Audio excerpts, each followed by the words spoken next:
happening now on Grid Tonight. The NASCAR Cup Series is going international. Will the Cup race in Mexico City take the Premier Series to a whole new level? Trackhouse Racing is promoting Shane van Gisbergen to the Cup Series full-time in 2025. Is SVG ready to be a Cup driver? Williams ran out of patience with Logan Sargeant and dropped him in favor of Formula 2 driver Franco Colapinto. Why did Colapinto get the call over other options that could have been available? Hello to all of our viewers watching here in the United States and around the world. Welcome to Grid Tonight, your weekly motorsports news program. I'm Kobe Lambert. We have a full house tonight. With me are Joshua Birch, Matt White from Grid Endurance Performance Index, and Jonathan Fiel from the Racing Experts. We encourage everyone to comment in the chat, ask questions, and support us through Super Chat. Now, Josh, take it away with our top story this evening. There's a lot to talk about. A really packed show here.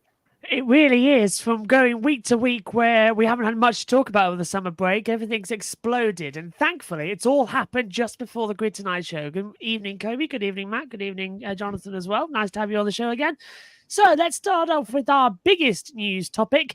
And it certainly is big history news. For the first time since the 1950s, the NASCAR Cup Series will be having a points-playing race internationally, going south of the border to race in Mexico City. Now, the last time the Cup Series held a points-paying race outside of the United States was in 1958 in Canada, when Lee Petty won at Canadian Exposition Stadium in Toronto. Now, NASCAR also ran an exhibition race in Japan for 3 consecutive years from 1996 to 1998. The first 2 years were at Suzuka, and the final year was at Twin Wing Motegi. Now, NASCAR has gone international again with a huge triple-header weekend set for June 2025. The Cup and Xfinity Series will join the Mexico Series at the Autodromo Hermanos Rodriguez, the same track that hosts the Mexican Grand Prix. Now, the Cup race will take place on Sunday, June 15th, 2025 on Amazon Prime, while the Xfinity race is the day before on Saturday, June 14th, airing on the CW network, the graphic courtesy there of NASCAR. Yeah, it looks like that's definitely one I'll have to suffer after Le Mans just to do it, because history in the making. Simple question, starting with you, Matt. How excited are you about NASCAR racing in Mexico City? And what does the opportunity to race internationally mean for the sport as a whole? Well, first of all, glad to be back after my little sojourn last week. I missed you guys last week while I was on Hollybobs. But good to have, as you said at the top, Josh, massive news to talk about. And this is pretty big time, isn't it? Great to see that this little southeastern sport of NASCAR in America is starting to spread the wings a little bit and going overseas. And Mexico is probably the most obvious choice. You would think the facility is already there, raring to go. It's another street/road course, I suppose, bit of a hybrid we would call it in the Formula One world, but another road course to add to the schedule. I'm excited about it. It should be great. We'll have, obviously, as you mentioned, the NASCAR Mexico Series there in support. You would imagine that a select few of those guys would try and get into some rides in Xfinity to boost that race up, especially on the Saturday, and then maybe a couple into the big race on the Sunday. But yeah, really good news. It seems like as we go out live on a Wednesday night at 20 to 11 p.m. UK time that we're going to get the full schedule tomorrow. Adam Stern was reporting that on X not so long ago. So if you're watching live, then we'll get it tomorrow. If you're probably watching this on delay, you might have it on NASCAR.com by now. So we'll have the full schedule to see where everything's going. But this one is locked in that mid-June date, as you say, on Le Mans weekend. So it's going to be a busy one because we've got Montreal Grand Prix that weekend too. So it's going to be stacked. So yeah, really, really excited to see how this plays out. And as we know from Formula One and from Formula E as well, the Mexican people will come, they will turn up, and they will make a heck of a lot of noise and support their guy. We're going to talk about him shortly, but it's just going to be, they've made some good moves recently. We've got Chicago Street Race. We've got Bowman Gray coming back next year. The Coliseum stuff. They're just nice moving pieces in the schedule for big marquee events. And hopefully if this one goes off without too many problems in the first year, then NASCAR can make this one a big marquee summer event there in that mid-June weekend. Definitely, maybe. I like that.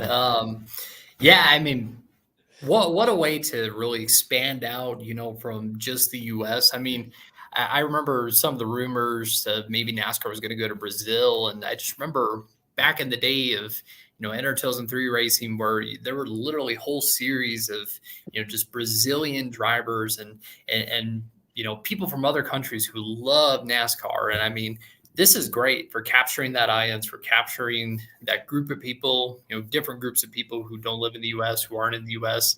And also, I think it's cool that NASCAR is kind of retooling, that old approach of we need to be in as many markets as possible, because obviously we had a run at this track from 05 to 08. You had Truex, Hamlin, Montoya, Busch. They all won at the track, and it was a big success. So it's good to see this coming back. And I'm sure this time around, with along with other experiments that NASCAR has done, it's going to be a lot more success that will come with it. And I mean, yeah, it's going to be great. It's great to see. Yes, absolutely. And NASCAR has entered a multi-year contract with Mexico City to race at Autodromo Hermanos Rodriguez. As Ben Kennedy said, this has been on their radar for a long time, as you touched upon, Jonathan. He mentioned all of the successes they've had taking the Cup Series to new markets such as Austin, Texas, and Nashville, Tennessee. Now, the Clash in Los Angeles, the street race in Chicago, are now heading out of the country to race in Mexico City as well. However, this isn't the first National Series race at this track. From 2005 to 2010, the Xfinity Series raced here as well. Adam says NASCAR has had exhibition races in Japan and Australia in the past as well. But keeping on going, current Cup Series drivers, as you've pointed out, Jonathan, as well, Martin Truex Jr., Denny Hamlin, and Kyle Busch were past winners of those Xfinity races in Mexico City. Plus, as you say, Juan Pablo Montoya as well. 2008 as well was the Xfinity Series racing here as well. From the F1 race there, we know how electric the stadium section of the track is when the cars go by, especially if the driver is from Mexico. Sergio Perez gets a lot of love from Mexican fans in his home Grand Prix, and we expect a similar reaction for Daniel Suárez when he gets to compete in his home country in a Cup race. His fan base is called the Daniels Amigos as well. That's fantastic. And if they do not do a massive Mexican weekend like Formula One did when they first went there, I want the sombreros, I want the bands, I want it all going in. Suarez has said, yeah, Jonathan agrees. Suarez has said that this was a dream come true for him because he remembered dreaming about the Premier Series coming to Mexico, and now, an entire decade after competing in the Mexico Series, Suarez's dream has come true. And he was there to help NASCAR make the historic announcement in Mexico City. So, Jonathan, coming to you on this one, how big of a role can Daniel Suárez play in the Mexico City race weekend success? He's NASCAR's most successful Mexican driver ever. A big part, I think, especially because, we've seen him have success. He's won on a road course before. He's done well on ovals. He's the type of driver who, he could run well in Mexico City, and then he could go run well at Richmond. He could go win Atlanta. He could run well at Iowa. We've seen that happen before. So I think this is great, and being able to connect with, the fans and understanding what do people like there? How can you best connect with them? Because, I mean, obviously, Daniel grew up in Mexico. It's awesome. It's great to see. It's great that they had him with, the whole announcement and everything, and especially as he's on the upswing as well. And Josh, I will add one thing to your celebration. You got to have a mariachi band. Got to get that in there. Oh, I agree with you there. Got to have it. He'll be he'll be everywhere, won't he, Suarez, in the weeks leading up to that, on TV, on the whoever TV partner we're with at that point, because I'm still not quite up to speed with who's got what for what the next summer with all the changes that are going Amazon. on. But it's got, obviously this race is going to be on Amazon and it's all over the place. But he'll be the poster boy like Sergio Perez has been for the Grand Prix there in the past. It's a little bit reminds me a little bit of I'm trying to think mid 2000s to sort of 2010 era of IndyCar, when we had all that Brazilian influence. You had Canan, Castro Neves, Vitor Meira, Rafa Matos. We had all those Brazilian guys in, and we had races in Sao Paulo and wherever else. It's taken NASCAR a little while to get someone that can bring them to that point in going somewhere like this. And Suarez in the playoffs this year, of course, with that win by a nose hair at Atlanta earlier in the year. It was that close. So that was, that's good. He's there. He's at the front of the field. He's the leading Trackhouse car this year in the championship. If you look at that the way they've got the championship standing, so massive deal. I've just, everything points to a big thumbs up and a good tick and a really good piece of good news for NASCAR. A lot of people have been moaning the schedule always, and that will happen tomorrow when the schedule comes out in full. But I think this is a really good positive thumbs up for them. And to add to that as well, one driver who I think could possibly, maybe get an Xfinity ride, maybe get like a Mexico Series ride, Andres Perez. We've seen him in ARCA, we've seen him in trucks. He made a start. This could be a huge opportunity for him. And elevate a star of the sport, or rising star of the sport, because he's also from Mexico City.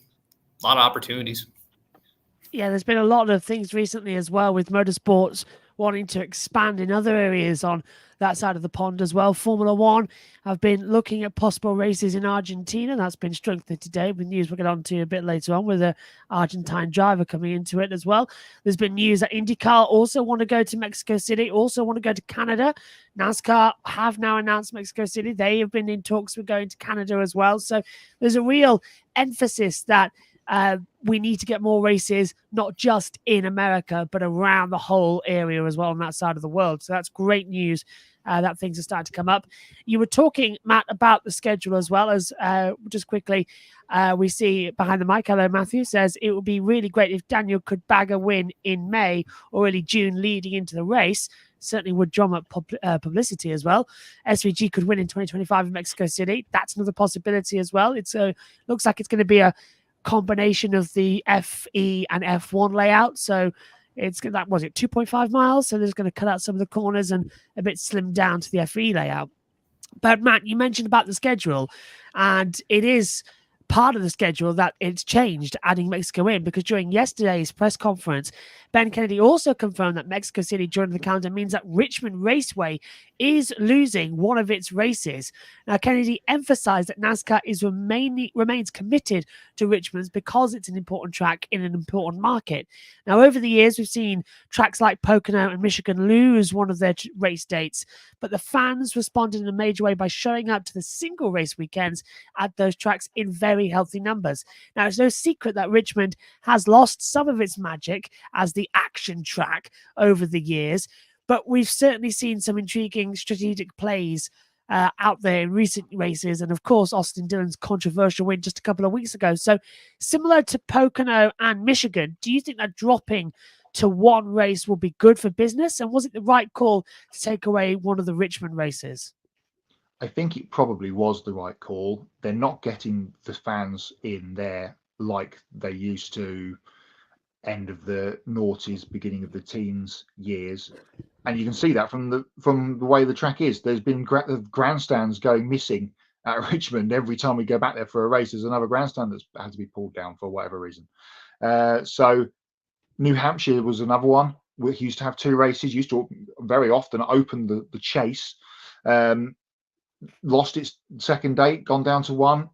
Has a great turnout from the fans up there in the northeast. Michigan, you said, Josh, the same. Pocono, they used to have two races in the space of about 5 or 6 weeks for many, many years. It's no wonder that not everybody went to one or the other or both. And now they've gone down to one, and it's been a really good success. I think we're getting towards the stage, and I think probably NASCAR would say the same, that they would like to go to a lot more places once. There are a lot of places that maybe, a couple of places maybe deserve to come back in that have fallen off the schedule, and some places that have got 2 dates that, they could drop down to one. It's all good business sense. And there are a lot of places that we feel perhaps don't need to have 2 dates. Matthew again says this move will also help Richmond's attendance going down to just one race, just like Michigan and Pocono, as as I've suggested. So if you're in the Virginia area and you want to watch NASCAR, you've only got one day to choose from now, and you need to go there and support the race. And Adam is saying the same as me, going down to one race in New Hampshire. So I think we've seen, especially since the pandemic, that, you know, if there's one event, people will go and they will support it. Fontana, exactly, Matthew, was the same, went down to one. It's obviously now completely fallen off the schedule, and we'll have to wait and see if it ever comes back in whatever shape or form. So out on the West Coast. So again, schedule pieces falling into play. We'll get it in full tomorrow. But yes, I do agree that Richmond was the next one on the chopping block and had been for some time. And if things had fallen into place with Montreal, perhaps last year, as we kind of heard about, then it may have not had 2 dates this year as it has done if that had all come to fruition. So it was the next one of the 2 race dominoes to fall over, I'm afraid. And you talk about like schedule diversity too. Like I remember for the longest time from 2001 to 2010, it was you had your 22 tracks on the schedule. You had 23 after Kentucky got added on, 11 to 18, and then you had the Roval added on. I mean, for so long we had just, so many, like just the set amount of tracks. And now it's like like you mentioned, since the pandemic around that time, I mean, there's been so much diversity and so many interesting things going on. I mean, next year we're going to have, 28 tracks on the schedule between the 38 events, or actually 29 tracks, between like the points races and the exhibition races. I mean, this is incredible for NASCAR, to have all these different tracks. It's unfortunate that, a track like Richmond has to drop down to 2 dates, because we remember the times of the 2000s where, there were iconic moments, seemed like every single race bumping, banging. But we've seen it with tracks like, Michigan with Pocono, like we alluded to, Auto Club Speedway as well, where, these tracks were hated. And when I say hated, like they wanted to fill it full of water and turn it into a fishing pond. Hated. And so I think this will allow it to kind of, people to take a closer look at Richmond and say, hey, this is a pretty good track. There's some good racing, fun. And I think we saw it already with the most recent race that took place there. More fans showing up to attend, a better optics. I think this is a good move for Richmond. It's too bad, but I think this is a good move. I agree with you both, because if we want to go international, we want to start having a couple more extra races. I think the calendar's big enough and busy enough that we don't need to start repeating as well. I mean, we've already started repeating this year and we're not even into the playoffs yet. So that tells you a lot, that we could actually just get things a little bit sorted and a little bit better. Behind the mic, Matthew says, hopefully we can soon get to just one race in Phoenix, Las Vegas and Martinsville. Absolutely agree with you. I will say though, keep the only track that deserves 2 races is Daytona. I'm going to say that now, because you get the Daytona 500 and then you get the Coke Zero Sugar 400, and they are 2 vastly different races. I disagree with you, Josh. Really? Why? I disagree. Bristol with 2. We have a day race and a night race. I agree with Adam. I think Martinsville does need 2 races. It's a staple of the calendar. That would be like dropping Monaco off the F1 calendar for me. Talladega too, really? And probably maybe Talladega. I think they're your core. And you'd have to throw in a mile and a half in there somewhere, Jonathan, probably, wouldn't you? So you'd probably go with Kansas, as it always produces great racing and normally fairly sells out, or maybe Vegas. And you put the Vegas race before or after the F1 race, and you'd make it a great weekend, and you could have a dual ticket. I should be in PR. You should actually get over there. Go on. There you go. I'm on the plane. All the way around the world. All the way around the world. Hey, Exactly. Yeah. We're playing hashtag spot the song lyric. Damn, I was going to get there. Yeah, we're playing hashtag spot the song lyric tonight. See if we can, how many you get in the chat. I thought John, yeah, I agree. Atlanta probably the same, with 2 races at the same place that are the same distance and at the same time of day. Doesn't work. But when you can get a day race and a night race, Darlington, That's Adam, what probably. Daytona's I'm got. not sure about Darlington. I think Darlington should be a one and done with a 500. Hot take here. I think one of the Talladega races should be 400 miles. I like the 500-mile Talladega race. I think it provides great action. But you saw with like the Coke Zero Sugar 400, when you got a short 400-mile race, there is intense action. I think one Talladega race should be 400 miles. Ben says Daytona needs 2 dates. The rest are negotiable. Almost every other series, every other series only visits each track once a year. Yeah, that's the point as well. And I think that's what I'm getting at, because with Daytona, you get the 500, you get that start of the year. Everything's new. Everything's still getting into it. Then you get the 400 at the end of the regular season. It's a night race. And we did stage 1 in 28 minutes. It's like it was really flying by the other day, and it was fantastic action. Close 3-4 wides on the banking, and that's what you sort of need to end the regular season. And everyone in the comment box agreed that we sort of don't want to go to Darlington now. We sort of to end the regular season. It doesn't feel right. We should really just crack on with the playoffs. So I'm glad this is only for 1 year. Ben says, and for what it's worth. For what it's worth. I'm not down with the kids. Brock Beard would tell you even Daytona just needs 1. I like the 2. Behind the mic also said that's why I say Martinsville. We basically get the same race twice there. 400 laps versus 500, barely a difference. I think it maybe offer something different then. If you've got a road course, do one on the oval, one on the road course. If you're going to go back there, just add a bit. Like we get Charlotte, we get the Roval on there as well. Just add something different to it. Give us something different. Go back to New Hampshire as a second date and use the road course at New Hampshire. May as well. Could do. Go back to Road America. Just saying. Yeah. I'm only saying that because Road America has webcams and we can use them on the broadcast. That's the only reason I'm saying that. I can't wait. All right, maybe go to Bristol every single weekend of the year because Bristol has a webcam and we can use that webcam on the broadcast as a full screen. So just there. Also, agree with Jonathan. There's no need for both Talladega races to be 500 miles. Heck, it could be 100 and it'll probably end with just as much carnage most of the time. This is the one thing I don't know. I want to, Jonathan, from a pure journalist point of view, Matt, as a commentator's point of view, I'm sort of in the middle here. Why do we need 3 stages? Because this is what I'm saying here. We started the Stage 2 podcast. Nothing ever. Stage 1, all action. Stage 3, everything's on the line. Stage 2, nothing happens. Literally, it's the boring part of the race. I've spoken to many people who go, "Oh yeah, we never watch Stage 2. We always go and do something else." Why do we need Stage 2? I see the point. It's Stage 2. Having 2 stages, with bonus points on the line. That emphasizes just performing throughout the race, because think about like the max points being 60 points, and if you win the race, just on winning the race alone, it's 40 points, so if you, hacked off that one stage, it'd be 50 max points. It really emphasizes running well throughout the race. That's what I think it does. Matt?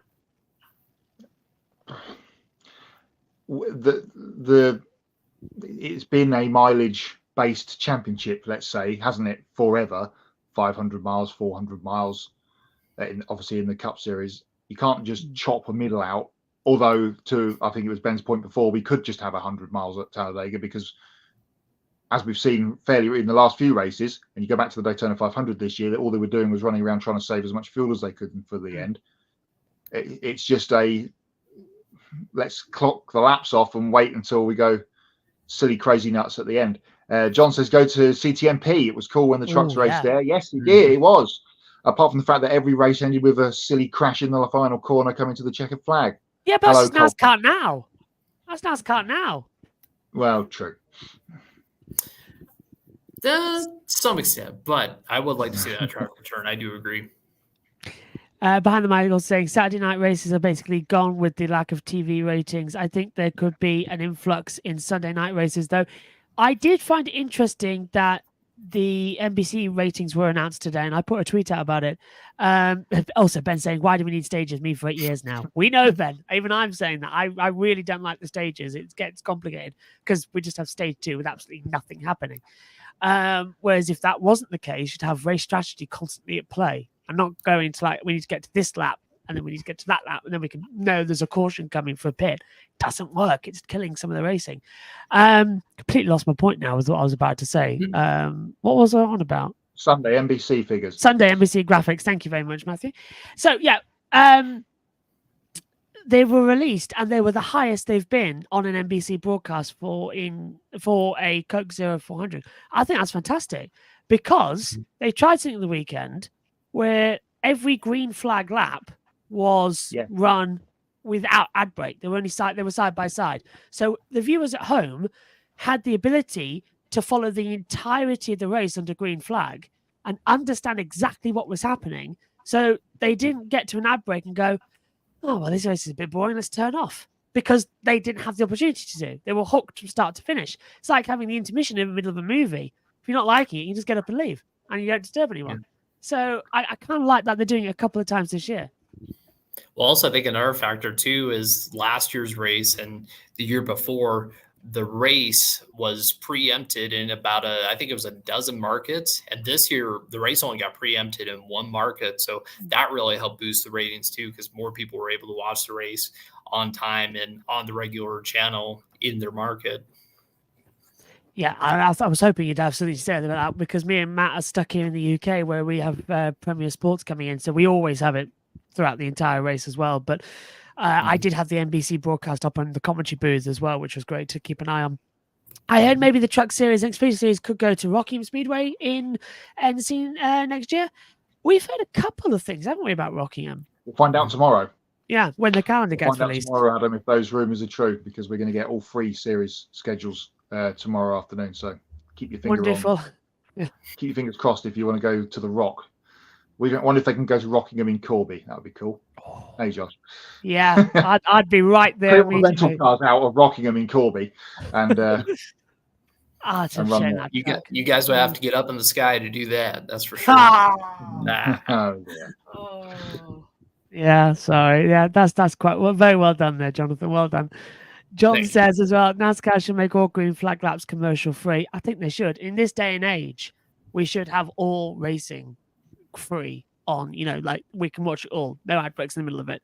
Maybe that's something that Amazon are going to have. Amazon won't have adverts, we think. We don't know that, but considering that they're online, it's doubtful they would. So we'll see how that works. I don't know how that would work, actually. They might have some during yellows, like promoting Amazon Prime videos, but we don't know how their broadcast is going to look. Excited to get Rockingham back on, and I'm more excited to get Matt and Josh to correctly pronounce Rockingham.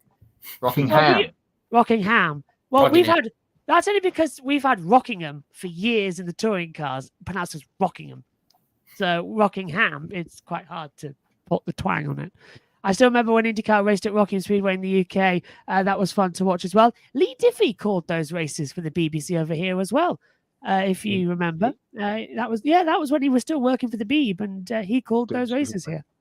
I'll send you the link later. Yeah, it was when he was working for the Beeb alongside Susie Perry, because don't forget, Steve Parrish and Susie Perry were the original MotoGP team before it was called MotoGP, and they didn't get along all that. Well, they did, but they didn't. And then Charlie Cox took over, and they were known as the Terrible Trio for the amount of things they got up to. Before we move on, I'll just do a quick story. They were on their way back from Sepang from the race, and the airport, as you all know, is just next to the circuit, and they were in a hire car. And Steve was driving. He decided to take a shortcut to get to the circuit because there was a lot of traffic. So to get to the airport, sorry. So he went across this wasteland area and jumped over, ended up in a ditch, and the entire front of the car crumpled up on his nose. And Susie Perry was in the back doing her makeup, didn't have a seatbelt on, and went flying straight into the front of the dash of the car, and ended up with a big, massive lump on her head and had to fly. And everyone thought she was drunk when she got on the plane. If you've ever heard a Steve Parrish story, I would say that probably checks out. It is, yeah. It was fantastic. Him and Charlie were doing a charity night for, I think, the BRDC some years ago, and they were on about that story. And then, there's a lot of things about them that we're getting quite thinking. Hang on. It was the time that Charlie Cox delayed the entire MotoGP weekend when they were at Phillip Island because he was apparently having a heart attack, and he was taken into the medical center, and he was flown to hospital in the medical helicopter. So all the action on track was delayed because of it. And by the time he got to hospital, it was gas. So he didn't have a heart attack. It was gas. So he delayed the entire weekend for that. So honestly, it's hilarious what they get up to.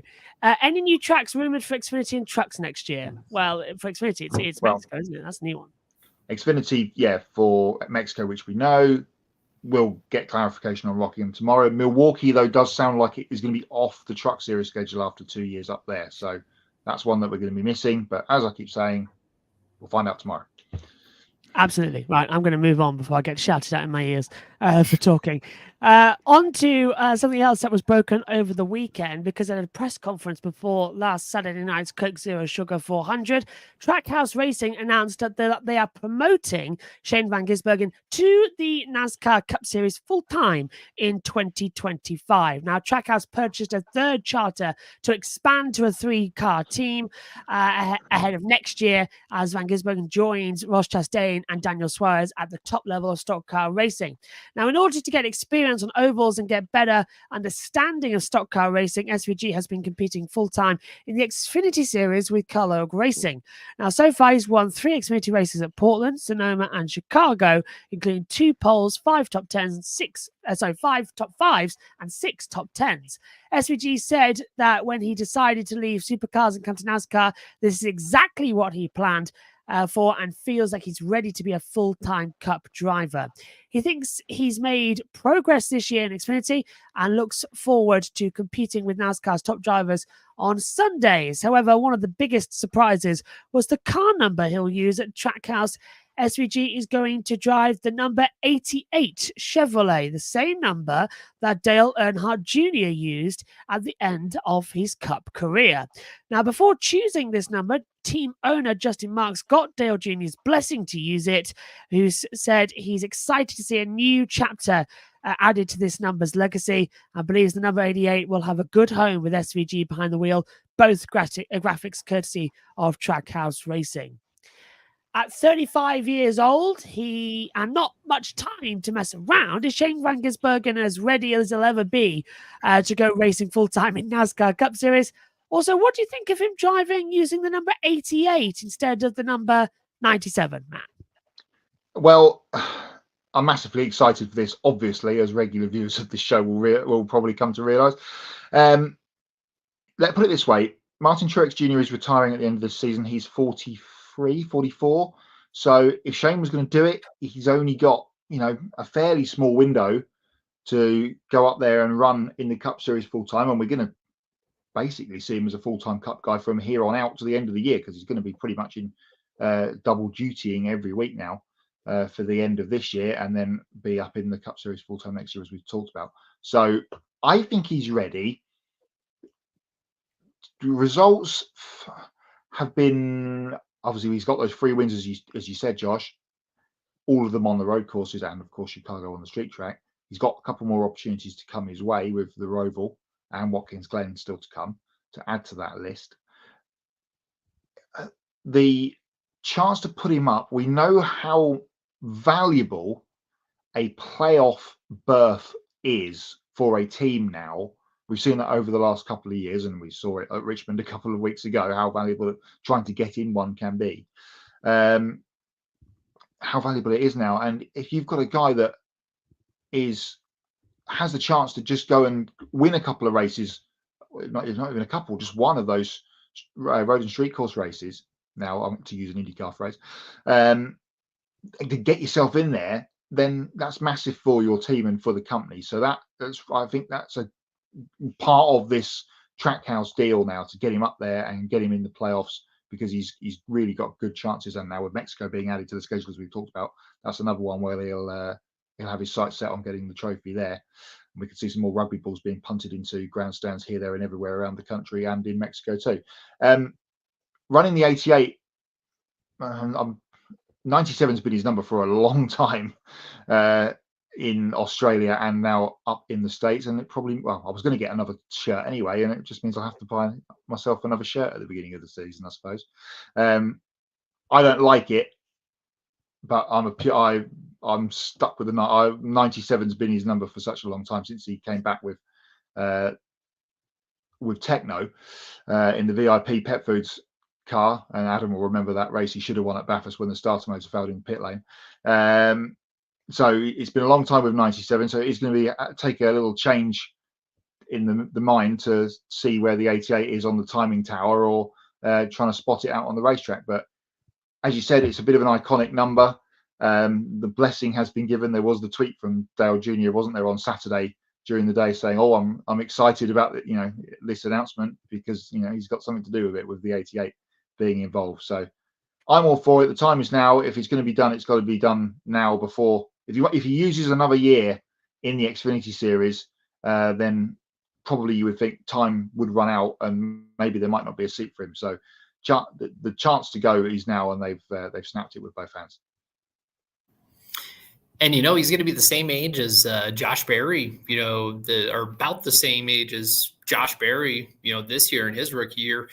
Also about the same age as Greg Biffle when he had his rookie year back in 2003. So I mean, this is about the right time for, I guess, kind of a late bloomer. I guess we'll say late bloomer rookie, to get into the Cup Series. And I mean, with the way SVG runs at these road courses and the way the playoff format is, I mean, you saw with Harrison Burton, all it takes is just one win, so having someone who can easily go to one of 6 races or so, 5-6 races, and run up front and being contended for a win, that's huge for a team like Trackhouse Racing. I mean, just looking at, where they are right now, with having one driver in the playoffs based off of a win, and then one guy who's, below the cut line, might not make the playoffs. I mean, being able to kind of have that bullet in the chamber, I think, is really good. And this is the perfect time, like you mentioned, with, age. I mean, time is kind to nobody, not even someone like Jeff Gordon, who said,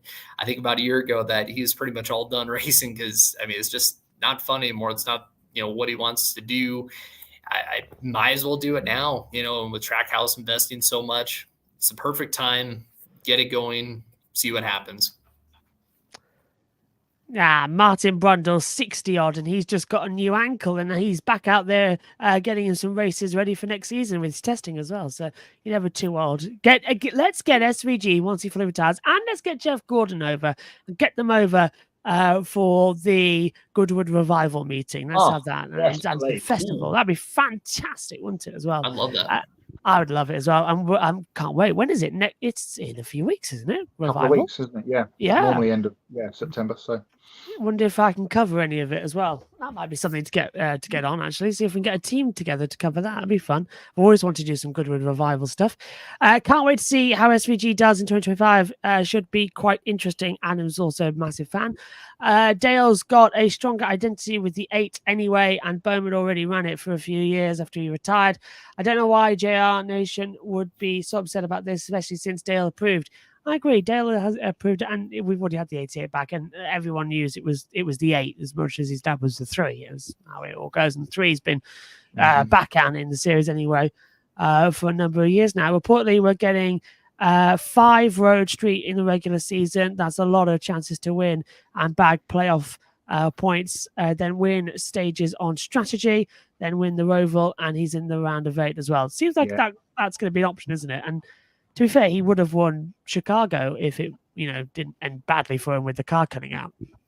Yeah, me and Matthew talked about this in some back and forth messages earlier in the week. If he can get himself in the playoffs with a win anywhere, COTA, Sonoma, whatever, get himself in Chicago, just click off a couple of playoff points here through some sort of strategy, staying out at the end of a stage or whatever.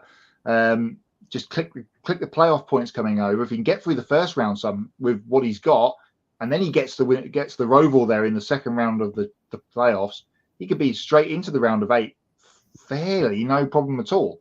And, as I said, the more value that brings to a team is another one of the reasons why they've got someone that can get them there. 100%, absolutely as well. And to give SVG more laps in the next-gen car ahead of his full-time Cup Series campaign in 2025. Trackhouse has added some additional Cup races to SVG schedule. He'll run 6 of the final 11 races of the 2024 season in the number 16 Chevrolet for Trackhouse Racing as well. SVG will drive in this weekend's Cookout Southern 500 at Darlington Raceway. Then he'll race in Atlanta, Watkins Glen, Talladega, Las Vegas, and Martinsville as well. And when asked by the media last Saturday about on-track experience, SVG said he still hoped to run some Xfinity races next year with kind of like in a part-time schedule. Seems fair. He's getting in there, but I still use. Everyone knows my position on that. If you get to the Cup Series, you shouldn't run in the Xfinity, but SVG wants to learn and get as much as possible. There's a difference in that category as well. Still don't like it.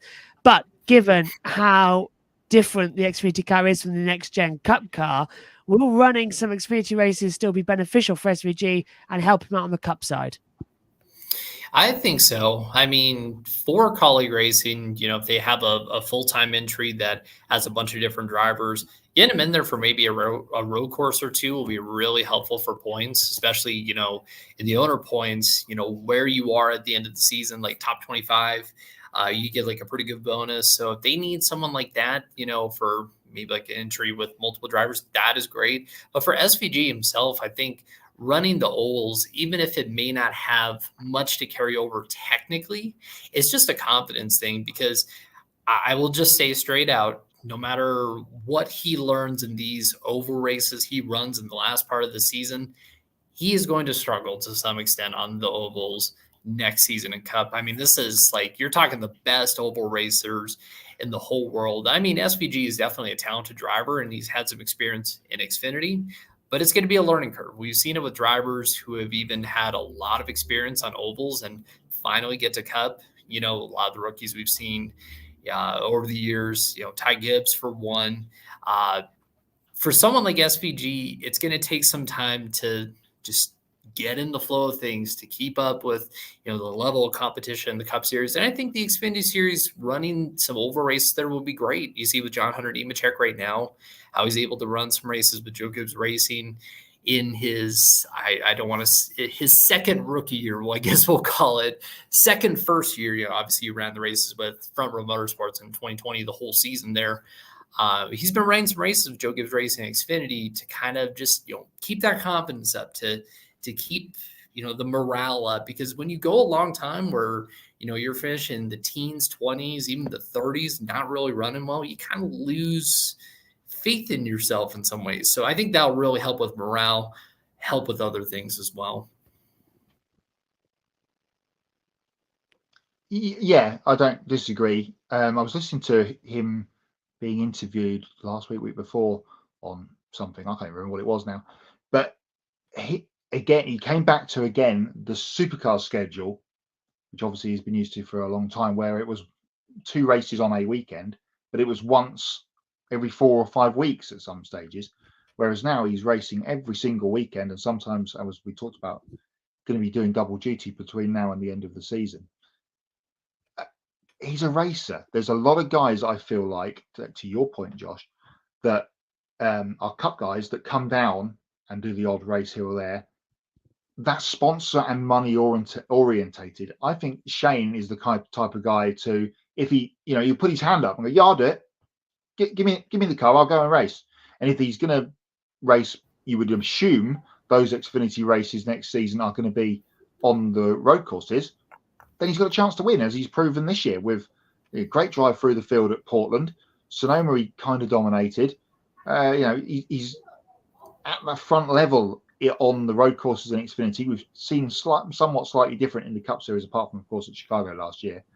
But he's got the chance to go and do what colleague racing do best, to promote their upcoming documentary series on NASCAR's YouTube channel, Hunt for Trophies. And that's what Chris Rice and the guys do. And they've got Shane van Gisbergen there to go and do that for them next season. And they'll take full advantage of every chance they get. And for the trophies as well, I forgot that was coming out.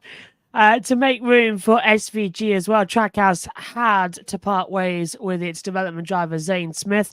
There wasn't room for both Van Gisbergen and Smith, so Trackhouse had to make a tough decision and decided to roll with the driver who moved across the world to be here. Now, Smith's current crew chief at Spire Motorsports, Stephen Duran, will be SVG's crew chief on the number 88 team.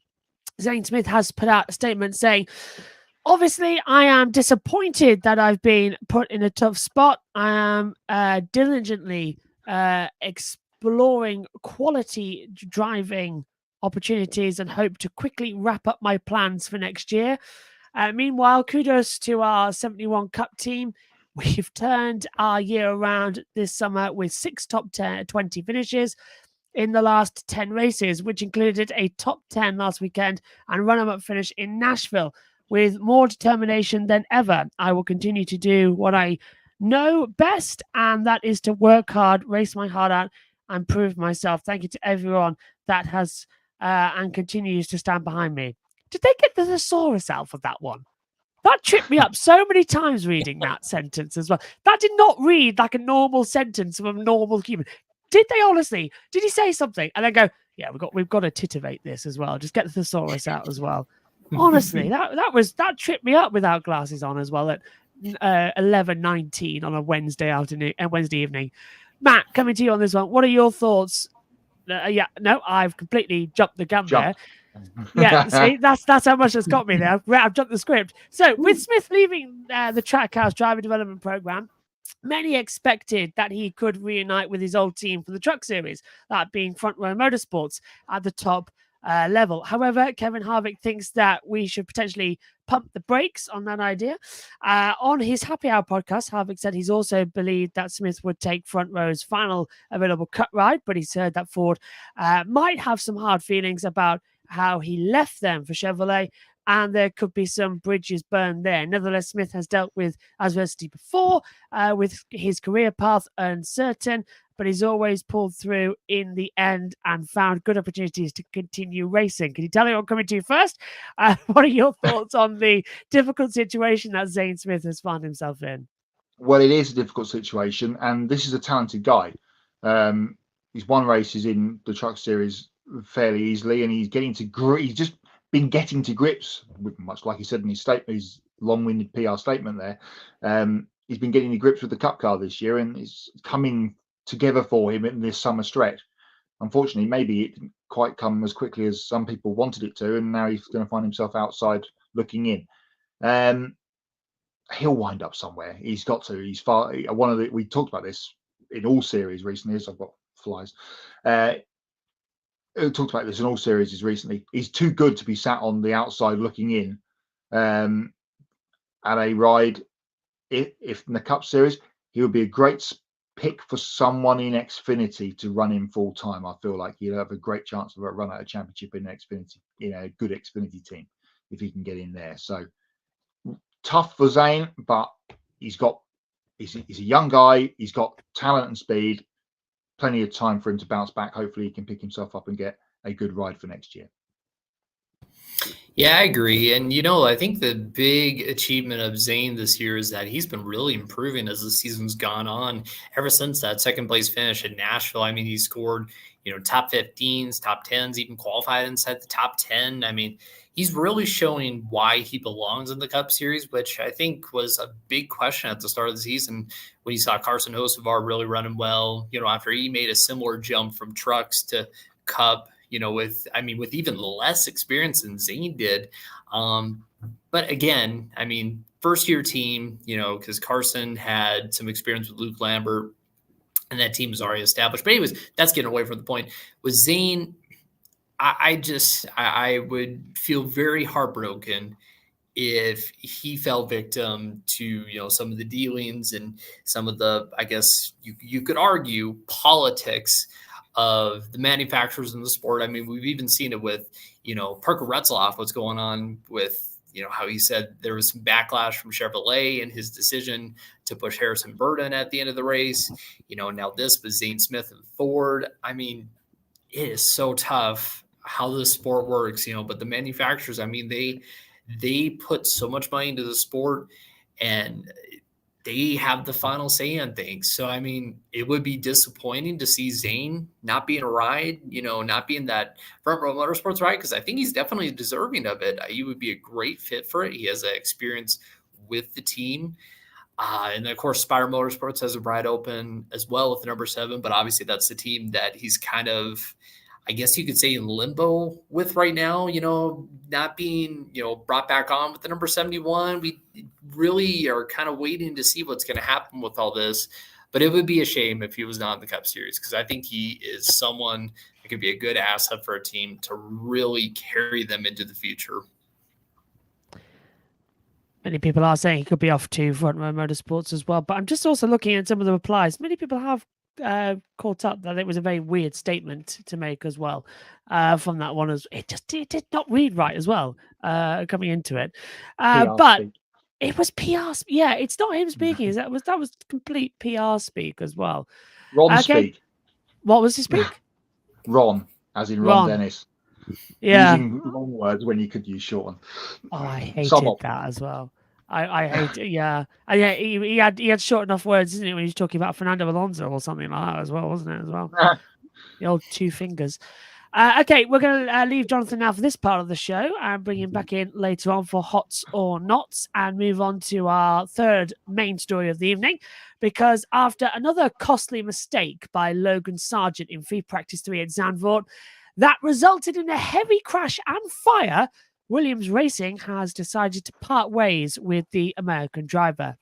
Formula 2 driver Franco Colapinto is being promoted to the Williams F1 driver lineup alongside Alex Albon for the remainder of the 2024 Formula 1 season. Colapinto will drive the number 43 car as the Williams junior driver gets the quick call-up to the pinnacle of motorsport, becoming the first F1 driver from Argentina in 23 years and the second driver to drive for Williams after Carlos Reutemann. Now, team principal James Vowles said replacing a driver mid-season isn't a decision they take lightly, but believes it was the right one to give the team the best chance to compete for points for the rest of the season. However, some are confused as to why they chose Colapinto, a young driver who was a rookie in F2. Williams could have gone in several different directions to replace Sargeant if they wanted someone experienced. Mercedes reserve driver Mick Schumacher might have been an option, or maybe take Liam Lawson on loan from Red Bull, which could have helped him get valuable seat time ahead of next season. But Red Bull probably didn't want to part with him to close out the 2024 season as they wait to see how Sergio Perez will perform down the stretch. One final option that we've talked about on this show for a while was the possibility of Andrea Kimi Antonelli taking over for Sargeant and getting F1 experience ahead of joining the grid full-time in 2025. The graphic courtesy of Williams Racing as well. Kobe's back in for this one. Was it right for... Let's get it straight. Was it the right time for Williams to move on from Logan Sargeant? And were you caught off guard by Franco Colapinto's promotion? Good evening, Josh. Good evening, Matt. But yeah, when I'm thinking about the situation for Logan Sargeant, I'm gonna start off by saying Logan Sargeant should feel lucky that he got this 2024 Formula One season in the first place, because there were so many, different things going around in Formula One circles. Saying that at the end of last season, like, is Logan Sargeant going to get another year in Formula One? Because it seemed like Williams were, just done with him after the 2023 season. Then he got this year, thankfully. And then, to his credit, I think he improved a little bit compared to last season, but obviously it wasn't enough, to warrant his stay to the end of the 2024 season. When they went out and signed Carlos Sainz, we knew from then and there, Logan Sargeant is going to be out of F1. That's the end of his F1 career, because nobody's going to pick him up in 2025. So he was definitely going to be outside of Formula One racing somewhere.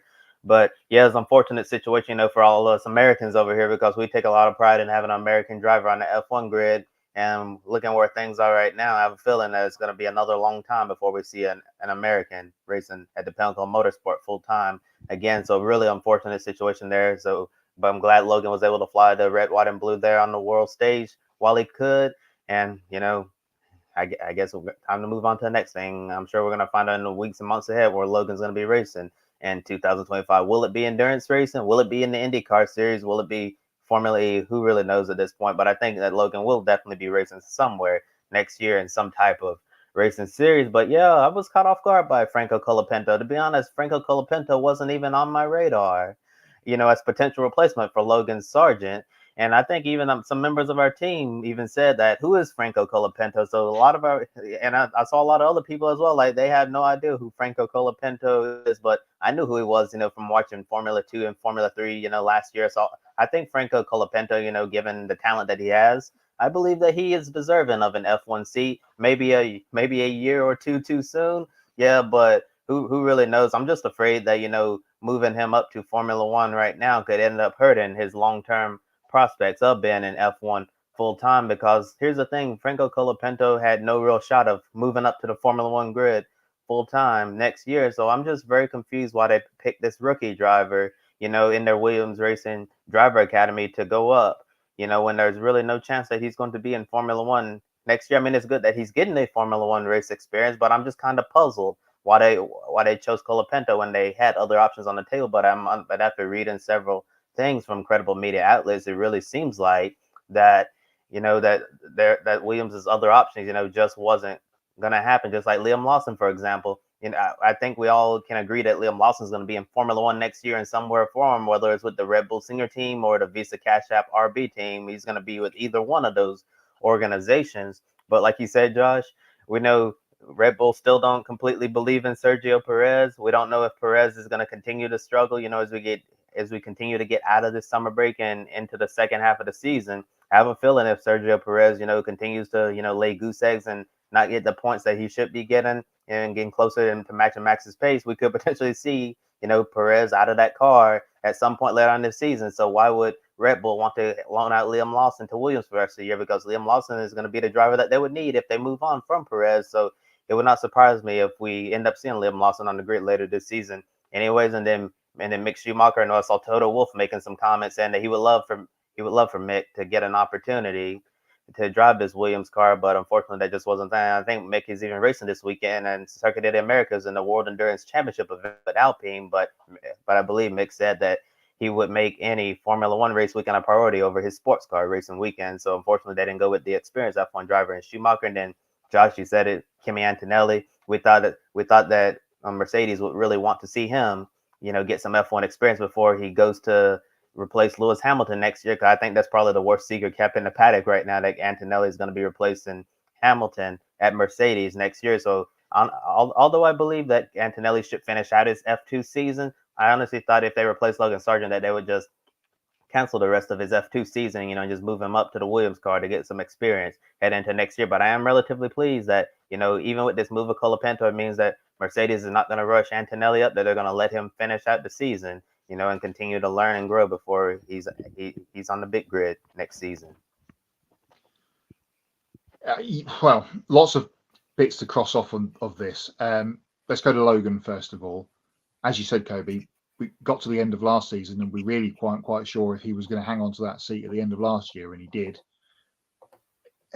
He's not managed to lay a glove on Alex Albon this year, really, at times, and over the last couple of races before the summer break, and of course this one at Zandvoort at the weekend. You could see, you heard from James Vales afterwards, they had new bits on that car and they didn't even get a chance to run them properly because Logan had his free practice free shunt and damaged and then torched them. So it is a shame that we've now got again 3 races in the United States on the calendar and not a single driver for the home fans to cheer on, which is a shame.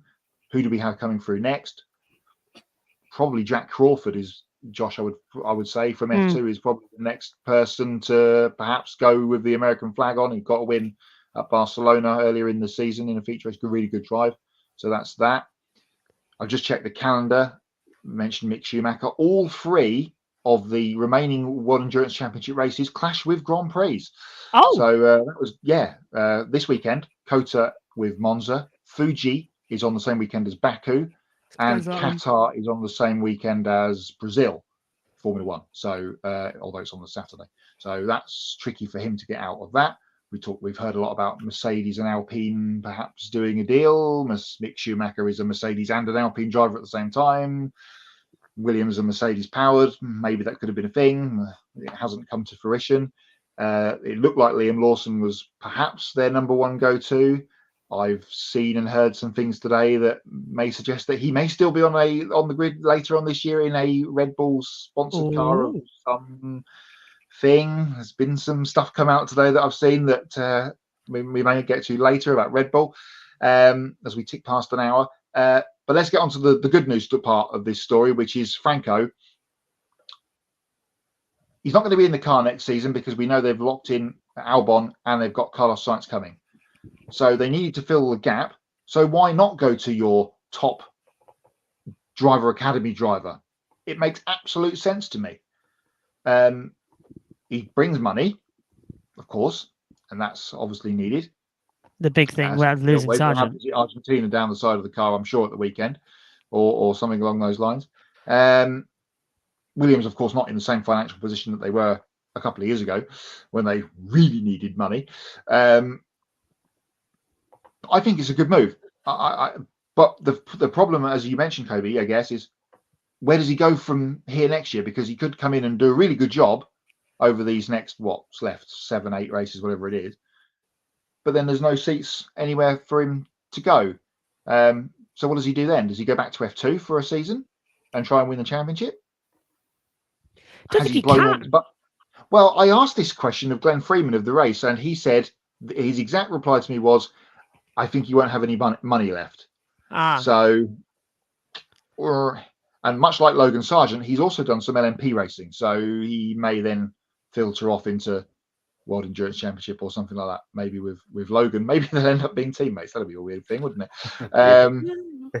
But I think it's a good move for Williams. I think it bloods another young driver. That's what Behrman been in the car this year. Colapinto coming up as well. A couple of others floating around that.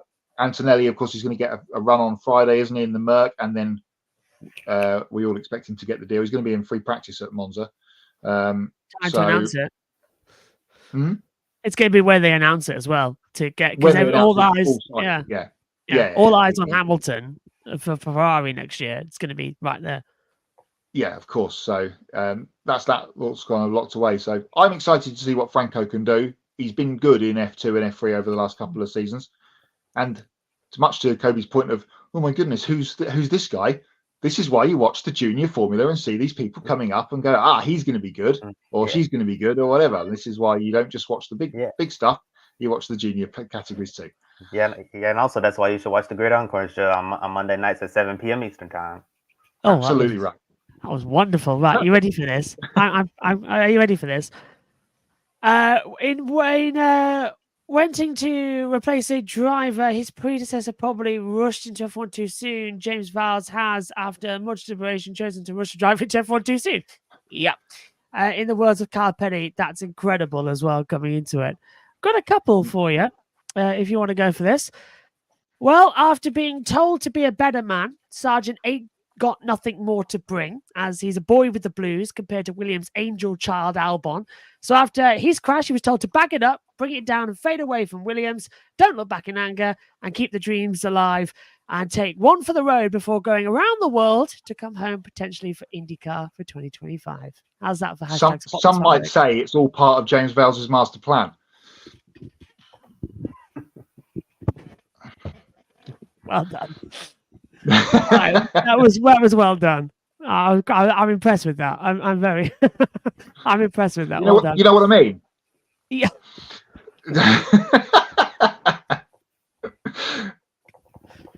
Oh dear. Should we move on? Yes. Yeah. Oh dear, to be here now. So. Oh dear. I can't stop it. Oh, can you see it now? Okay, let's head to the Matt White now with the latest in the grid EPI update as well. And come on then. Come on, over to you. I've stopped. Thank you, Joe.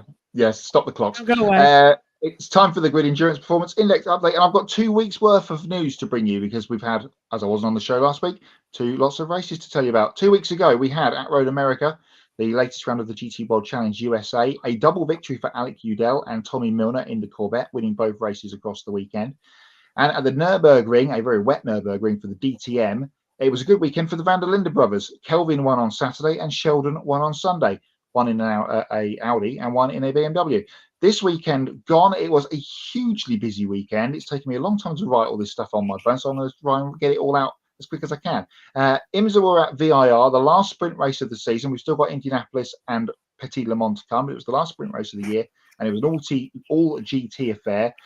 In GTD Pro, Madison Snow and Brian Sellers got the victory for BMW, with Mikael Grenier and Kenton Cook winning in GTD. At Spa, the European Le Mans Series was back after its summer break. Johnny Edgar, Louis Delatrans and Robert Kubica getting the win in LMP2. In the Pro-Am category of LMP2, Francois Perrodo, Mathieu Vaxivier and Alessio Rivera were the winners. LMP3 was won by Matt Bell and Adam Ali. And in GT, Takeshi Kimura, Esteban Masson and Daniel Serra winning for Ferrari. Staying in Europe at Magny Cours, the GT World Challenge Europe was in action. Dries Van Voort and Charles Weerts winning on Saturday evening, beating Maro Engel and Lucas Auer to the flag. And on Sunday's race, that was reversed, with Engel and Auer winning and Dries and Charles Weerts coming second. And those two teams will be fighting out for the championship in a couple of weeks' time at Valencia in the final round. Continuing GT World Challenge, the Asian portion was up at Okayama.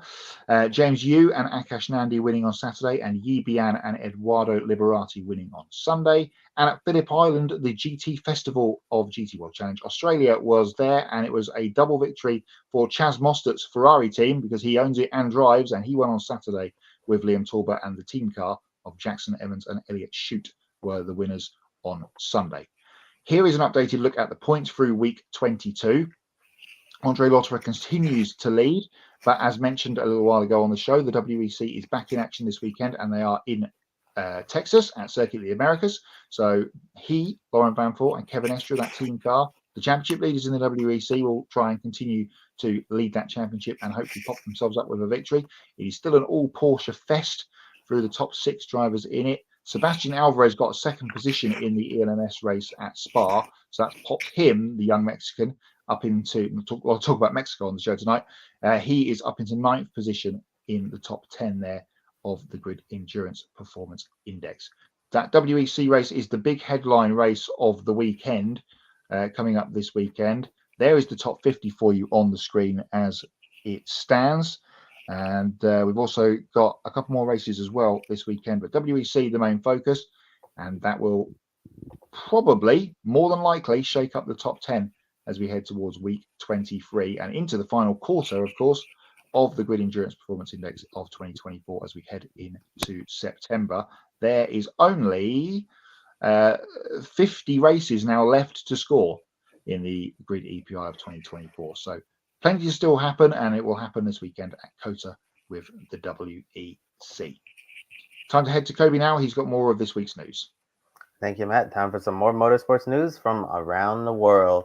Longtime Lewis Hamilton race engineer Pete Bono Bonington has received a promotion within the engineering department at Mercedes. Now he's the head of race engineering, while continuing his current role as Hamilton's race engineer for the remainder of the 2024 Formula One season. According to F1.com, this role is similar to Red Bull engineer Gianpiero Lambiase, who's currently their head of race engineering, and he's also the race engineer for Max Verstappen. Bono has worked with Hamilton for 12 years, and that successful partnership comes to an end soon when Hamilton leaves for Ferrari in 2025. We'll also see Bono serve as lead race engineer for one of Mercedes' drivers next year, but it's unclear if he'll work with George Russell or Hamilton's eventual replacement, photo courtesy of F1. And now the driver expected to replace Lewis Hamilton at Mercedes, Kimi Antonelli, will make his free practice one debut this weekend at Monza with the team. As Antonelli gets his shot to drive the current Mercedes F1 car, it means that George Russell will sit out FP1 on Friday.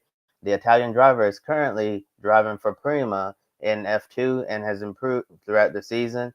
At Silverstone, he won the sprint race and took home the feature race victory in Hungary. Antonelli said making his F1 practice debut in front of his home crowd in Italy is incredible. Graphic courtesy of Mercedes. Daniel Dye will move up to the NASCAR Xfinity Series full-time in 2025. He'll drive the number 10 Chevrolet for Colleague Racing with the team that'll look different next year with AJ Allmendinger and Shane van Gisbergen going to the Cup Series. That is currently competing full time in the Truck Series for McAnally Hilgeman Racing, and he made the playoffs this year. In Xfinity, he's running a part-time schedule with Colleague Racing to prepare for next year's full season effort. Dye said he's enjoyed driving the Xfinity car this year and understanding how different it drives compared to the truck, graphic courtesy of Colleague Racing. And a surprising supercar silly season move, Team 18 is moving on from Mark Winterbottom. Frosty has been with the team since 2019 and got the team's first supercars win last year in Darwin. The 2015 Supercars champion is currently 3 spots ahead of teammate David Reynolds, but he's the one who's been shown the door. In a statement, Winterbottom said the last 24 hours were a whirlwind for him when Team 18 told him they signed a different driver for 2025. He doesn't know what the future holds for him, but he's proud to hold his head high as a professional sportsman, graphic courtesy of Supercars. And now the driver replacing Winterbottom at Team 18 is Anton De Pasquale. This move will reunite De Pasquale with his former teammate David Reynolds. De Pasquale leaves Dick Johnson Racing for a new multi-year contract with Team 18. During his career, De Pasquale has won 9 races, got 16 poles, and 34 podium finishes. Earlier this year, he won the Jason Richards Memorial Trophy as the highest placed driver during the Taupo Super Sprint weekend. Said he's pumped to join his new team in 2025, graphic courtesy of Team 18. The Neon McLaren Formula E team has announced its driver lineup for season 11 of the ABB FIA Formula E World Championship. While Jake Hughes departed the team for Maserati, Sam Bird is sticking around for another season in papaya colors. However, the team has decided to promote his reserve and development driver, Taylor Barnard, to the full-time driver lineup. Barnard has made 3 Formula E starts last season with McLaren, replacing the injured Bird, and he ended up getting a double points finish in Berlin. And at the moment, Barnard is racing in Formula 2, where he picked up a sprint race victory earlier this year on the streets of Monaco. And the graphic you see on your screen right there, courtesy of McLaren. Ed Carpenter Racing has decided to put Christian Rasmussen in the number 20 Chevrolet for the final 3 races of the 2024 NTT IndyCar Series season. Originally, Portland was supposed to be Rasmussen's final race of the year, with team owner Ed Carpenter scheduled to drive at the Milwaukee doubleheader in the season finale at Nashville Superspeedway. However, Carpenter, had to look in the mirror and make that tough decision to stand down from the oval races because he acknowledged himself that the reality is that his performance has declined in recent years. And in that statement, Carpenter added that he's not retiring at all, that this is not a retirement announcement, but he admitted that he has not performed well behind the wheel, and he felt that it was for the good of the team to let Rasmussen finish out the year instead of having him driving that number 20. Although the team didn't mention this part, putting Rasmussen in the car may give them the best chance to collect good points to close out the season and finish in the top 22 in the leaders circle with the end of the year bonus looming. Graphic courtesy of Ed Carpenter Racing. And with Franco Colapinto stepping up to the Williams Formula One seat, that means he'll vacate his current his now former F2 seat with MP Motorsport. However, the team has found a driver to replace him, and it's Formula 3 regular Ollie Goether. Goether is currently 7th in the F3 Championship with only this weekend's Monza Sprint and feature races left in the 2024 season, so the season finale of F3 coming up. Now, Goether, he's going to step up to F2 and get some experience in a series that he hopes to be racing in full-time as early as next year. But signing with MP Motorsport is a homecoming for Goether because he previously drove for them in the Formula 4 Spanish Championship and the Formula Regional European Championship. Graphic, courtesy of the team. Now I'm going to throw it over to Matt for our Pick a Winner segment. Thank you, Kobe. It's time for this week's Pick a Winner, and you can get involved using the hashtag Pick a Winner on social media. As you can see by the leaderboard there, we've got some catching up to do because Matt B now has an 8-point lead over Ben at the top of the points, and he, as you can see, got 4 points to his name over the last couple of weeks, so he has raced clear of everybody. Where am I? I am 6th, and I didn't even get any. Forgot to put my picks in this weekend, so that's me shooting myself in the foot. Kobe is 4th, and Josh is 16th. 7 points, Josh. Do you remember? I don't know how. I've got at least 5, right? Well, we'll have to consult the scorer on that, Joe. If you're watching, you need to double check back with Josh's picks. We're going to pick this weekend for on the show tonight, should I say, rather, for Saturday's MotoGP Sprint at Aragon. Back in Spain and back in Aragon. We didn't go there last year. It's back on the calendar for this one. Sprint race. Let's hope it's more exciting than it was to the Red Bull Ring a few weeks ago, and we don't get any silly penalties. If I was on the show last week, that would have been a huge knot. But it wasn't. So hopefully it's a bit more clean and clear this week at Aragon. I am going to stick with the king of the sprint, and Jorge Martin needs to get some points back on Pecco Bagnaia, and I think he wins on Saturday. Josh, who are you going with? I can't believe you didn't say it. You've got a golden opportunity there, Matt. Oh, well, I'll let you have this one. Oh, fine. Well, we're back in Aragon, and the Exeter turn 12. There is a massive, beautiful stone wall that everybody calls Wonderwall. And I think it's fantastic. Just wait for the amount of commentary this weekend with that being called the Wonderwall and Oasis coming back. The amount of people that are going to be saying puns of that all weekend is going to be long, myself included. After all. Oh, it's going to be fantastic. It's just perfect for puns. And Gavin Emmett, I know, is writing things down massively for that. Who is a big Oasis fan, actually, as well. Neil Hodgson will probably say something about how it's his daughter's favourite band or something. I don't know. We'll see how it all works out. For me, going into this weekend, it's quite tricky because we haven't raced here in a number of years now, have we? But the last time we were here, Marc Marquez and Pecco Bagnaia were tooth and nail for the win. And Mark does like this track. So it's really difficult to pick. I'm going to go with Pecco Bagnaia to win the sprint race, but I don't know who's going to win the Grand Prix until after we see everything that's coming into this weekend, because it's a resurfaced track, it's a new track, and it's going to be interesting. Before I throw to Kobe for this one, I just want to also announce that next year, from 2025 until 2029, MotoGP is going back to Brno for the Czech Republic Grand Prix, which is a massive fan favourite, and that's the best news ever. Yeah, that sounds very exciting. And for MotoGP sprint races, I've been going back and forth between Martin and Bagnaia, but I think for the sprint race at Aragon, give me Pecco Bagnaia. And got a comment here from Adam saying, wishing the best for Mark Winter at bottom, one of the best supercars drivers of all time. Yeah, definitely want Frosty to land on his feet for next year and see if he can try to land another full-time ride, or maybe he just have to accept an enduro ride for 2025. Yeah, but who knows where he's going, but we'll definitely stay in touch with the supercars silly season. Yeah, that was a surprise to many, I think, when that news broke during the week. Yes, big good news about Brno, because they've been trying to get MotoGP back in that part of the world, haven't they, for the last few years with various things that have fallen through. And now they've just decided to go back to Brno, which they shouldn't have never left in the first place. Pick a winner continues throughout the weekend, of course, with Formula One at Monza, NASCAR at Darlington, the Grand Prix for MotoGP as well. So use your hashtag pick a winner and get your picks in, and you could be on the leaderboard or moving up it. Next week, Adam is going with me on Jorge Martin to win in Spain at Aragon, the best Spanish track of the four. Yes. There, I said it. Time for Hots and Knots, and we've got a third wheel this week with Jonathan on the show with us, Josh. So let's open the doors to Hots from this past week. Who wants to go first? Jonathan. Yeah, so let's let Jonathan go first. All right, I have a post-it note here. I came prepared. Ooh. It's a big deal, yeah.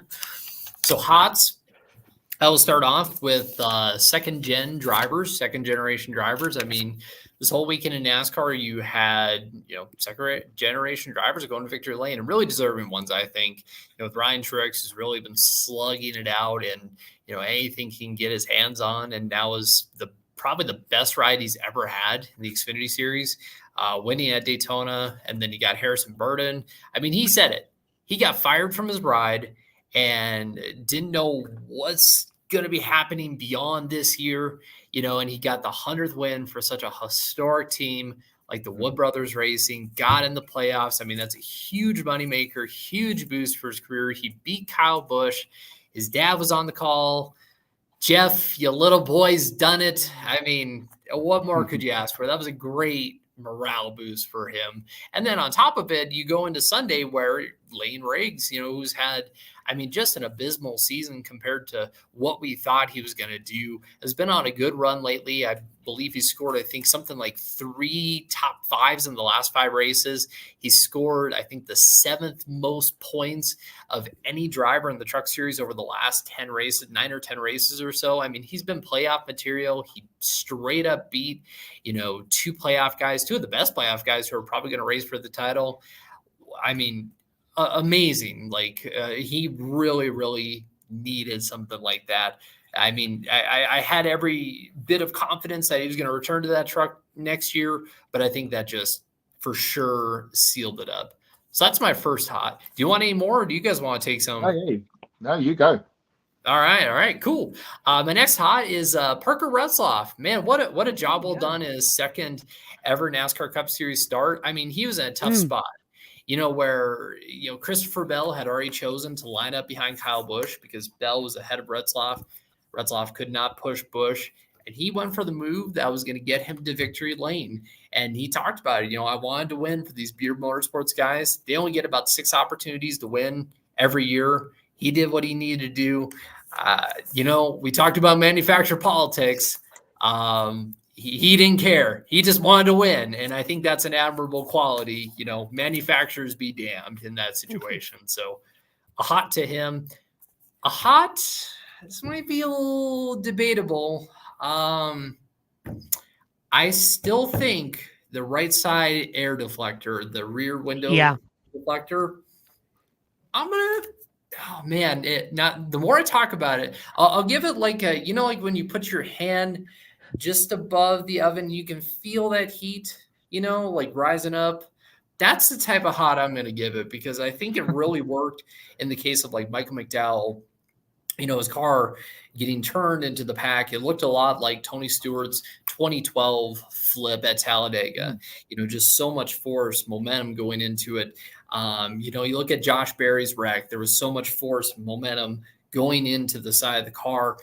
I think the Berry incident was still a little cause for concern, but I think, like I said, hand above the oven, the right side deflector deserves some praise for at least being a step in the right direction for keeping the cars on the ground after such a bizarre incident like Corey LaJoie's. Yeah. I'm with you on that. 4 for me, I've thought of. Number 1, how good was Lee Diffie? Let's just say that. How good. That was fantastic. Are we surprised by this, though? No, definitely not. He's one of the best. We talked about this at length last week when Matthew was on for Hots and Knots. He was phenomenal, and we knew he would be. Don't think Rick Allen would have done that justice, nor Mike Joy. I think it gave the broadcast a little bit of needed energy back. And I wouldn't be surprised if viewers who tuned into that now go, yeah, let's tune into that more often. I wonder how many Lee's brought with him from his IndyCar call. I really enjoyed it listening back. Obviously, we were calling it, so I went back and listened to it. And to hear as you say, Jeffy, little boy's done it, I thought, how beautiful is that? How wonderful. It humanized it a little bit more. Second hot, Dorian Pan as well, to get her first race win back in a while after she's been suffering with a broken rib. She won race 2 in confident fashion, admittedly while I was asleep, because after the NASCAR race, Jess and Megan took that one. But I watched it back. It was fantastic. Third hot, I've got to say Harrison Burton. That was a very well-timed attack, and whether or not he needs a penalty for going below the yellow line or not, that's anybody's guess. NASCAR said he wasn't overtaking anybody. He wasn't gaining any time. It was a block maneuver, so I'll take it with that. I thought it was all's fair. What was a very chaotic race. And my final hot was coming from the British Touring Car Championships. And Matt, put your fingers in your ears if you haven't heard it.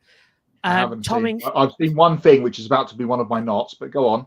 All right, put your fingers in your ears then for 5 seconds.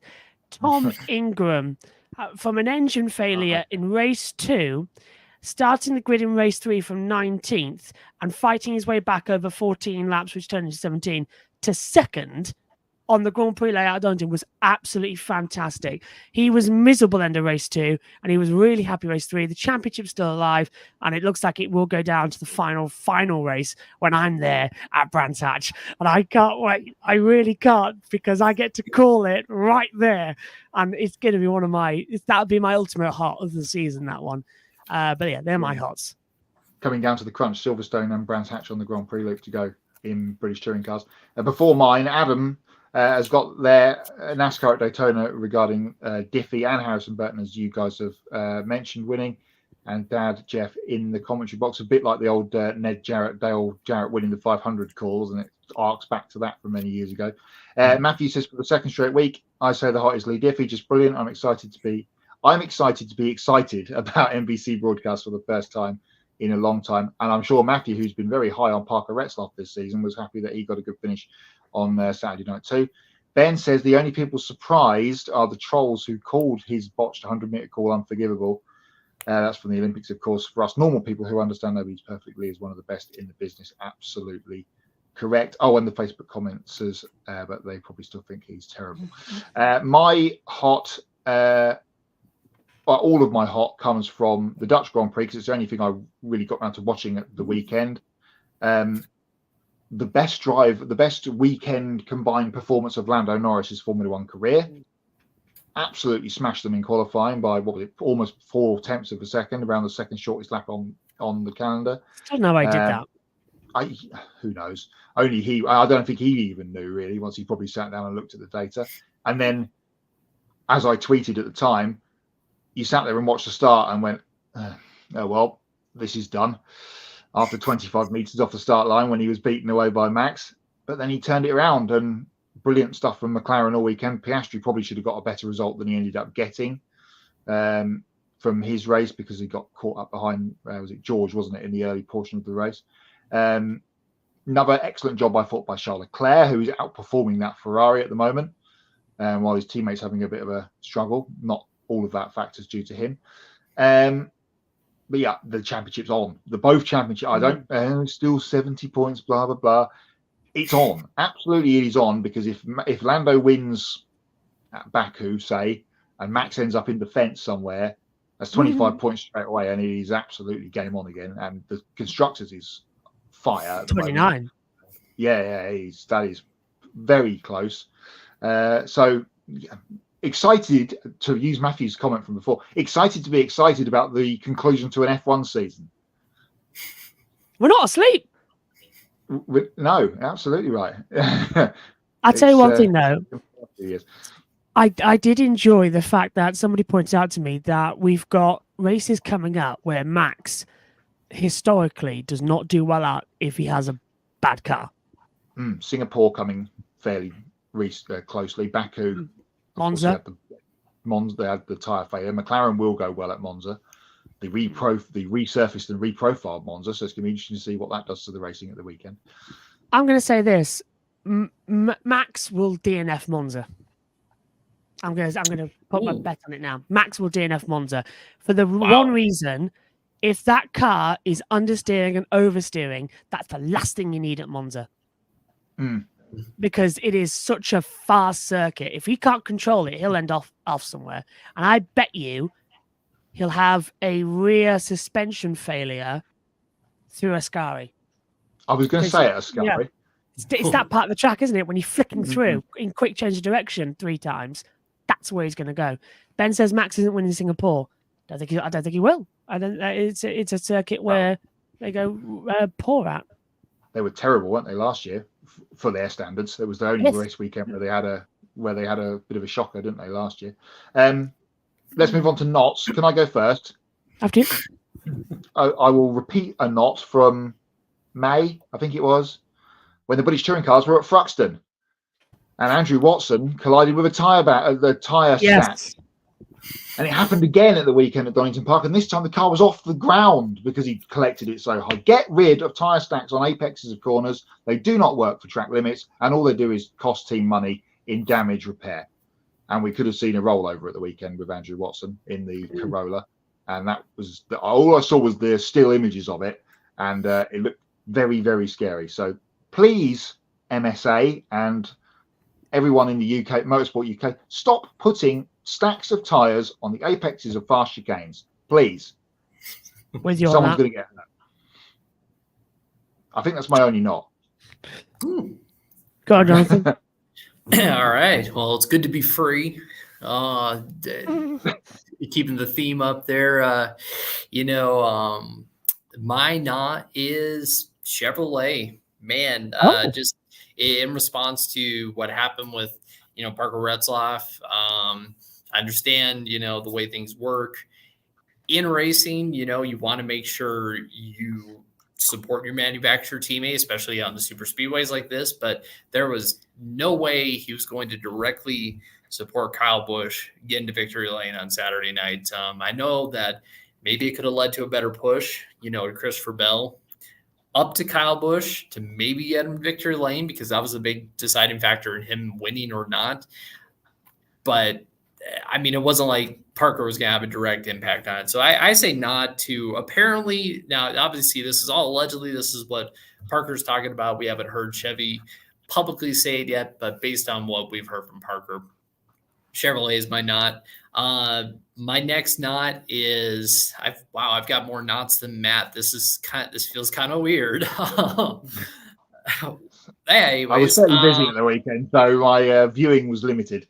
Yeah. Scott Dixon. I mean, just tough to see what happened with him, and out in Portland, crashing out before the race really even began, not able to get a chance at another championship. It looks like at least he's kind of far out of contention. That was unfortunate to see. Also unfortunate to see Rajah Kruth kind of have a tough weekend out there at Milwaukee to start the playoffs.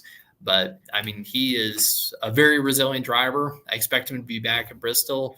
If he's not really up to spec at Bristol, I'll start to raise some red flags, obviously, because he's below the cut line. But, yeah, unfortunate to see him not have a good weekend, but I'm sure he can bounce back. So, not for me.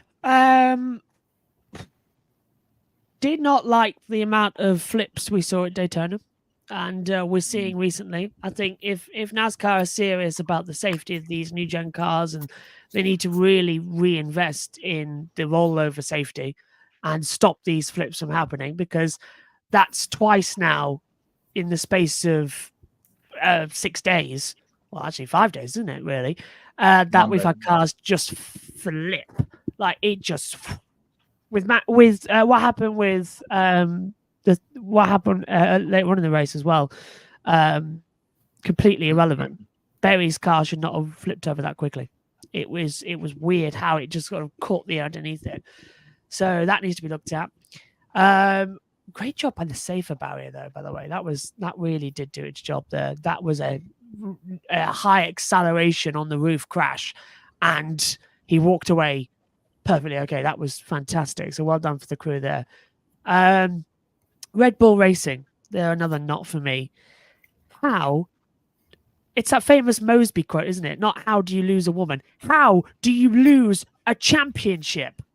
Like, they have gone from having a car at the start of the year that was in the next solar system, and now they've traded it in for a broken 1990s Honda Civic. And it's just like, what have you done? What have you done? It's really, since Miami, and whatever this thing is going on, I don't know. Now, we've heard a lot about asymmetric braking, and I paid attention to cars that locked up in the wet conditions in practice one. Haas, Aston Martin, RB, and Red Bull all had problems with their front right and rear left tires with locking up and braking going straight on. They say that they weren't using asymmetric braking. The FIA said that no team were running asymmetric braking. The mechanics, of course, are going to say, well, we built the car, we're not using it. But you can't deny the fact that as soon as asymmetric braking was forbidden from Miami, and then definitely banned from Belgium, Red Bull's car has gone nowhere. And McLaren have now 22 seconds ahead. I was going to say, it's amazing what happens when they are not allowed to run a bit of technology on their car. That suddenly it all comes back together again. But nothing's been ever actually officially said about it, and all the other things in Formula One that have been banned or taken off, mass dampers, frick, all these other things that have been, F ducts, all manner of things that have been banned. But if it was on the Red Bull car and it gets banned, we just didn't hear about it. We've heard too much about Red Bull. Standing knot, I forgot to mention it as a standing knot. Sergio Perez, again. Oh, yeah. Just average in the best car on the grid again at the weekend. It was pretty average. And I have to backtrack before we go and give a massive hot to Jackson and to Joe at Portland at the weekend with all their content. It was absolutely superb. Well done, guys. Brilliant job. Oh, I agree. 100%. To your point about Daytona and like all the different flips and airborne wrecks that we've seen, there's only been 2 races at Daytona with the next gen car that I've not seen some sort of like airborne wreck happen, because 2022 Daytona 500, Harrison Burton, 2022, summer race, we saw Chase Briscoe, 2023 summer, Ryan Preece, and then 2 Saturday the track. nights. Yeah, it's interesting. It's this got to be looked at. I'm sure there's someone on NBC are doing a feature on that ready for this weekend's broadcast as well, or Fox are looking at it going in. Well, yeah, they've got the 500 start this year. Yeah, of course they do. Just double checking because no one knows when anything is this weekend. With all the TV schedules. But I suppose we'll have to do maybe a special video or something when they get the calendars announced tomorrow. We'll add that into the pre-show on Saturday. We'll see how that works. Matt, have you done all your hots and nots? Yeah, I believe so. Looking forward to this weekend. MotoGP, F1, WEC, Darlington, Southern 500. Big weekend of if it's raining where you are, get yourself in front of the television or streaming service, because it is going to be a big one. Don't forget, Monza's the quickest race of the year, hour 15. It takes an hour and 20 minutes. Yeah, perfect. We broke the record last year. 1 hour 12:48. I loved it. It's going to be good for me. If you're counting races, like I am, a race at Monza is a good one to watch because it doesn't take very long and you can go and watch something else. Also, we've got the F3 Championship wrapping Finale, up. Yes. And the Porsches, the Super Cup. So big news there. I think it is. And take Josh on the record of where Max Verstappen is apparently going to wreck this weekend as well. Ascari, somewhere at some point in the race. Yeah. He will not finish. If he does, I'll be incredibly surprised. Are we going to put some balls with every lap in on a tombola and see if we can pick out the correct lap? Right, okay, give me a second. So don't do a DC in that corner from many years ago and crash on the formation lap, though. Yeah, 95, wasn't it? DC crash. Okay, so it's a one stopper, isn't it? And it's going to be a medium start tire to hard tire, medium tires, lap 24. There you go. Lap 24, something will go wrong, and it will be just before he pits for the hard tires. Yeah, so lap 54, he'll be on the mediums, old mediums, something will go wrong, and he's off in the wall. So yeah, there you go. Lap 24 at Ascari. And yeah, I don't know who'll win.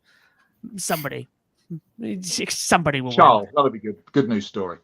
I said, yeah, it would be, but Carlos maybe. Final middle finger to Ferrari. That's kind of on the way out. Thank you. I'll take this trophy with me. Yeah, I'll take that. Thank you very much. If Hamilton wins, what do the Tifosi do? Do they count it as a home win? Wow, that'd be a story, wouldn't it? Yeah, Lewis Hamilton wins for Mercedes at Monza. Yeah, just like Prost did in the McLaren before he went to Ferrari all those years ago. If I don't know who does our shorts, Ben or Joe, whoever that is, they're going to put that short out now of me saying that about Max, and that's going to get loads of clicks, isn't it? If that's right, I'll be amazed. Okay, so taking a look at our upcoming schedule for this weekend as well with motorsport action. Saturday, our Grid Live pre-race is at noon Eastern, and you can stay tuned for updates regarding the schedule for the Grid Live wrap-up and the Grid Encore, with it being, of course, Labor Day weekend. You can also, please do continue to subscribe to the YouTube channel. And thank you very much for helping us reach the 1,000 subscriber mark. Now we're well on the way to the road to 2,000. You can hit the bell icon to get notifications for when we go on the air, and follow all of our social media platforms and visit gridnetworktv.com. You can take 5 minutes to invest in the Grid Network through Patreon. You can join Colin, Mark, Michelle, Robin, David, and Matthew, who invest each month in the Grid Network. And we encourage you to join these fine folks who help us keep us on the air. And once we hit $500 per month, we can start sending our team to the track to cover more races and continue expanding our coverage. The link to all of that is in the video description. And if you want to do a one-time donation, you can click on the Buy Me a Coffee link. You can get your name on the board and invest as much as you want. And our own Joe Samaniego and Jackson Lambrose did an amazing job covering the Grand Prix of Portland, and your investment in Grid Network helped make their trip to Portland International Raceway possible.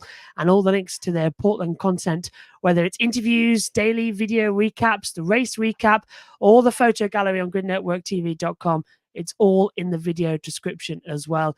I even gave as well the watch-along commentary for qualifying in the race, because why not? We need a full wraparound from their amazing coverage that they had as well. And I was laughing my head off at some of the interviews that Jackson gave us over the weekend with the drivers. They were perfect as well.